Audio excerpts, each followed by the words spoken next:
Hi, everyone. At this point in the course, we're going to start a series of closer looks at individual sustainability topics. And this module's topic is site issues. We'll start off in this video with an introduction to site issues, talking about the different criteria you can use to select a site and your priorities for doing so. Moving into kind of an introduction of some of the site concepts. In the next videos, we'll talk about two of the lead categories, location and transportation, and sustainable sites. So let's dive in and talk about site selection. Before you can build a building, you have to pick where it's going to be located. And it turns out that the location of a building is very important. Through its location, the building can meet the needs of the local community, support street life, and promote healthy lifestyles. And it's very important that the location can also play a role in reducing greenhouse gas emissions. How? That's usually tied to transportation. So take a look at this infographic here about the different causes of greenhouse gas emissions. Later in the semester, we'll be focusing on the energy that buildings use, but take a look, that's kind of the tan balloon in this infographic. 8% of greenhouse gas emissions are caused by buildings and their energy use. Transportation is a massive 13%. So anything that we can do to reduce the need for transportation is going to be aligned with our sustainability goals. Fairly often, an architect is brought in after the owner or developer has selected a site.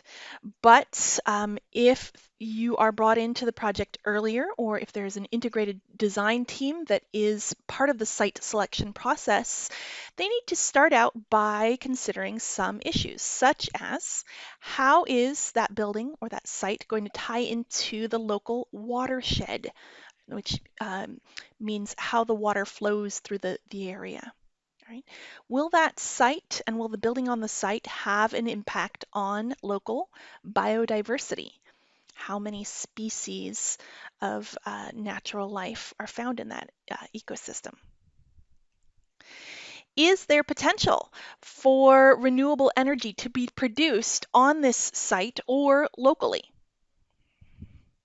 And finally, is there supporting infrastructure, all right, and supporting development for your proposed use of this site? For example, local businesses and public transportation. Does that already exist in your area or no?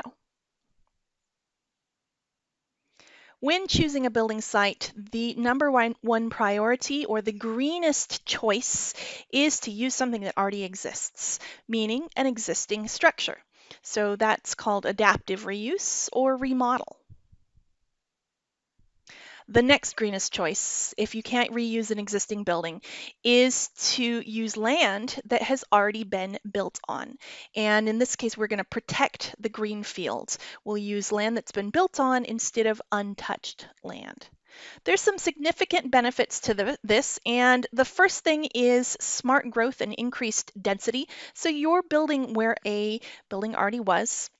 Therefore, you will avoid sprawl and lower the costs of infrastructure for your project. Benefits of using previously developed land is to reduce the impacts on natural habitats. You will avoid destroying habitats and preserve the plant and animal species that are existent there.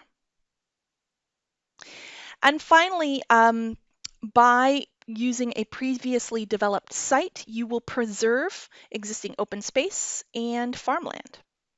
And one of the benefits of this is to provide social equity and access for everyone, including future generations, all right, to open space for recreation and land for sustainable food production. Let's learn some vocabulary terms that have to do with site development, all right? And you just heard me use the term greenfield earlier. Greenfield is undeveloped land, land that hasn't been previously graded or disturbed or built on, all right? Now, LEED uses two other terms, previously developed and brownfields. By previously developed, they mean any site that's been altered by paving, by construction, as in buildings, or use of the land that would require permitting. All right, so they're opening up the definition a little bit. They use the term brownfield to mean land or buildings that have been previously developed. So kind of a subcategory of the previously developed term. All right. But these ones may be contaminated with hazardous substances. Now, heads up, a lot of people in the industry use brownfield as the term for any previously developed site. All right, so make sure that you know the difference. LEED separates previously developed and brownfields. Most other sustainability discussions do not. There's one more term you might run across, but does not apply to LEED, and that is gray fields. A gray field is going to be an obsolescent or outdated property, often retail, and it might need some infrastructure replacement before you can use it for your project.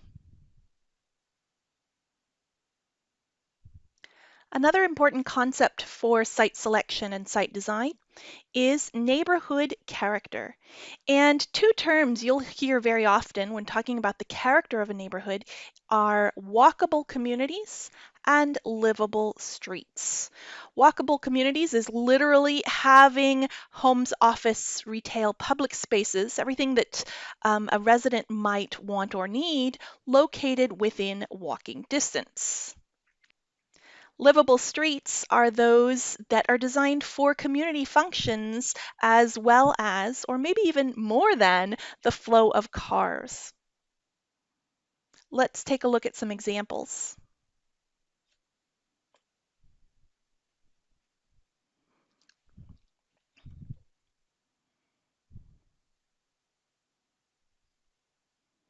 So for walkable communities, there are some provable methods for a place to be defined or considered as walkable, and they include most types of places within 5 to 10-minute walk. All right, so if you want to define your area, it's roughly 5 to 10 minutes walk. Walkable communities include those livable streets designed to enable and encourage walking. And walkable communities have access to public transit. What are those livable streets? The sidewalk design is key for livable streets. It needs to go beyond the bare minimum and provide extra width and amenities. All right, they need to be designed at the appropriate scale, sufficient lighting, shade, and a lot of street level activity. All right, we just covered some of the criteria and priorities for the selection and design of building sites. In the next couple of videos, we'll talk about some of the LEED categories that have to do with these concepts. Thanks, everyone.